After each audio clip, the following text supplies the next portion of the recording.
আমি যোৰহাট জিলা কৃষি বিভাগে আমাৰ কৃষি প্ৰযুক্তি ও ব্যৱস্থাপনাভিকৰণ আত্মা তাৰ উদ্যোগত আমি দুদিনীয়াকৈ কৃষক মেলা আয়োজন কৰিছোঁ আজি আৰু কাইলৈ। আমাৰ এই কৃষক মেলাৰ প্ৰথম উদ্দেশ্য হ'ল আমাৰ কৃষকৰ যিখিনি উৎপাদন হৈ আছে, আত্মসহায়ক গোটেই হওক, ফাৰ্মাৰ প্ৰডিউচাৰ কোম্পানী হওক, তেওঁলোকে যিখিনি নিজাকৈ উৎপাদন কৰি আছে সেইখিনি যাতে এটা ৱাইড পাব্লিচিটি পায়, এক্সপ'জাৰ পায়, তাৰমানে সেইকাৰণে আমাৰ প্ৰথম সেইটো উদ্দেশ্য। ইয়াত আমাৰ প্ৰশিক্ষণৰ ব্যৱস্থা আছে, কৃষি প্ৰশিক্ষণৰ। কৃষক আৰু বিজ্ঞানীৰ মত বিনিময় অনুষ্ঠান আছে।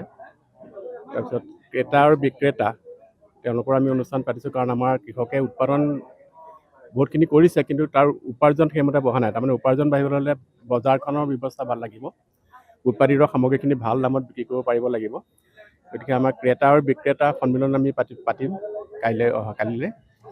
তাৰপিছত আমাৰ কৃষক বিজ্ঞানী, হয়, আমি কৃষক প্ৰশিক্ষণৰ ব্যৱস্থা কৰিছোঁ। আমাৰ সংহত কৃষি ব্যৱস্থাপনাত আমি প্ৰশিক্ষণ দিম। ভেটেনেৰি ডিপাৰ্টমেণ্টৰ ফালৰ পৰা আমাৰ ছাগলী পালন বা এনেকুৱা আমাৰ প্ৰশিক্ষণৰ ব্যৱস্থা আছে।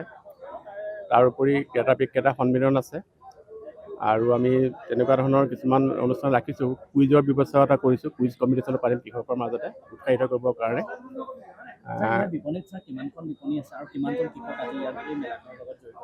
আমাৰ ইয়াত 25খন বিপণী আছে, 25খন বিপণী আছে। আৰু আচলতে আমাৰ ইয়াত ব্লক পৰ্যায়ত, আমাৰ যি যোৰহাট জিলাত 6টা ব্লক আছে, আমি ব্লক পৰ্যায়তে আমাৰ বিপণীখিনি আমি নিমন্ত্ৰণ কৰিছোঁ। আৰু আমাৰ প্ৰতিটো ব্লকৰ পৰাই আমাৰ আমাৰ যিখিনি কৰ্মচাৰী আছে, তেওঁলোকে প্ৰত্যেক ব্লকৰ পৰাই কমেও 20-25জনকৈ আজি প্ৰশিক্ষণটোৰ কাৰণে আনিছে আচলতে।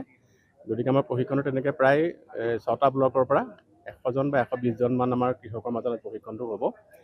আৰু এই যিখিনি মানে বিপণী আহিছে তেওঁলোকৰ মই আশা কৰিছোঁ যে ইয়াত আমাৰ খুব ভাল তেওঁলোকে এটা ব্যৱসায় কৰিব পাৰিব।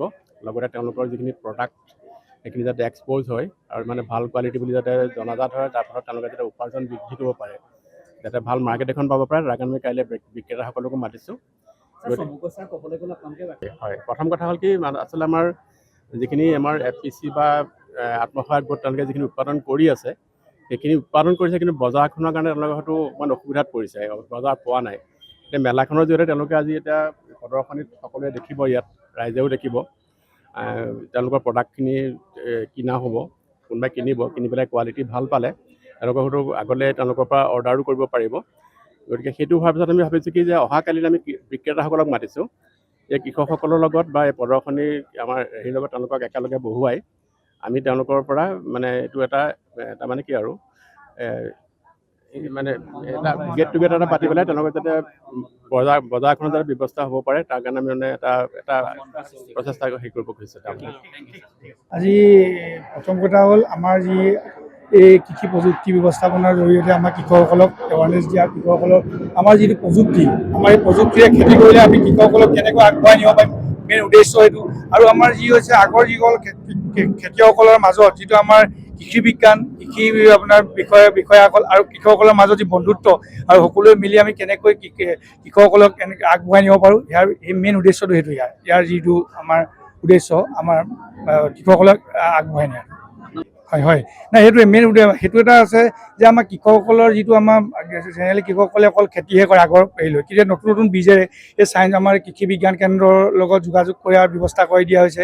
আৰু আমাৰ কৃষি বিভাগটো যথেষ্টখিনি আজিকালি যথেষ্টখিনি কৃষকসকলৰ কাৰণে কৰি আছে তেওঁলোকে। গতিকে মই কৃষি বিভাগকো ধন্যবাদ জনাম, আৰু কৃষক আমাৰ যিটো কৃষি বিজ্ঞান কেন্দ্ৰকো ধন্যবাদ জনাম। আমাৰ যি যোৰহাট ডিষ্ট্ৰিক্টত যথেষ্টখিনি ভাল কাম কৰি আছে। তেনেকুৱা আমাৰ ইয়াত এই যিটো ইৰিগেশ্যনটো ইমান গভমেণ্টৰ যিমান চেষ্টা কৰি আছে ইমান নকলে ফুলফিল হোৱা নাই, কিন্তু গভমেণ্টে প্ৰায় ইৰিগেশ্যন চিষ্টেমটো ঠিক কৰি আছে। গতিকে আমাৰ ইয়াত যিটো এটা খেতি হয়, এইটো কিন্তু এতিয়া আমাৰ পানীৰ যোগানটো যদি জলসিঞ্চনটো ঠিক হৈ যায়, তেতিয়া আমাৰ দুটা খেতি কৰাৰ ব্যৱস্থাটো কৰিব। আৰু নহ'লেও আমাৰ ধান খেতিৰ পিছতে আমাৰ যিকোনো সৰিয়হ বা এনেকুৱা আলু বিভাগৰ ফালৰ পৰা যোগান ধৰে, আৰু তেনেকুৱা ব্যৱস্থা যথেষ্টখিনি খেতিয়কসকলে কৰি আছে।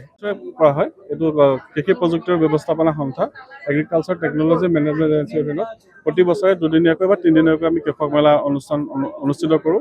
ইয়াৰ মূল উদ্দেশ্য হৈছে যিবিলাক আমাৰ খেতিয়ক, যিবিলাক প্ৰগ্ৰেছিভ ফাৰ্মাৰ বা আমাৰ কৃষি প্ৰযুক্তিৰ মেইন উদ্দেশ্যটো হৈছে নতুন প্ৰযুক্তি যাতে আমি কৃষকসকলৰ মাজলৈ লৈ যাব পাৰোঁ আৰু সেই প্ৰযুক্তিৰ জৰিয়তে তেখেতসকলে যাতে প্ৰডাকশ্যন বা তেখেতসকলৰ উৎপাদিত সামগ্ৰীসমূহ সুন্দৰভাৱে বজাৰত বিক্ৰী কৰিব পাৰে তাৰ এটা মূল উদ্দেশ্য। আৰু ঠিক তেনেদৰে আমি মহিলা কৃষকসকলকো ইয়াত প্ৰাধান্য দিয়া হয়। মহিলাসকলে যাতে নিজৰ তেখেতসকলে উমেন এম্পাৱাৰমেণ্ট যিটো আমাৰ এতিয়া বৰ্তমান প্ৰচলিত শব্দ তাৰ লগত আমি সংগতি ৰাখি তেখেতসকলে যাতে আৰ্থিকভাৱে স্বাৱলম্বী হয় আৰু লগতে নিজৰ পৰিয়ালটিক যাতে আৰ্থিকভাৱে তেখেতসকলে সকাহ দিব পাৰে বা আগুৱাই লৈ যাব পাৰে তাৰ ক্ষেত্ৰত আমি কাম কৰি আহিছোঁ। আৰু এই উদ্দেশ্য আগত ৰাখি আমি প্ৰতি বছৰে কৃষক মেলা পাতোঁ, য'ত বিভিন্ন ধৰণৰ ষ্টল আহে।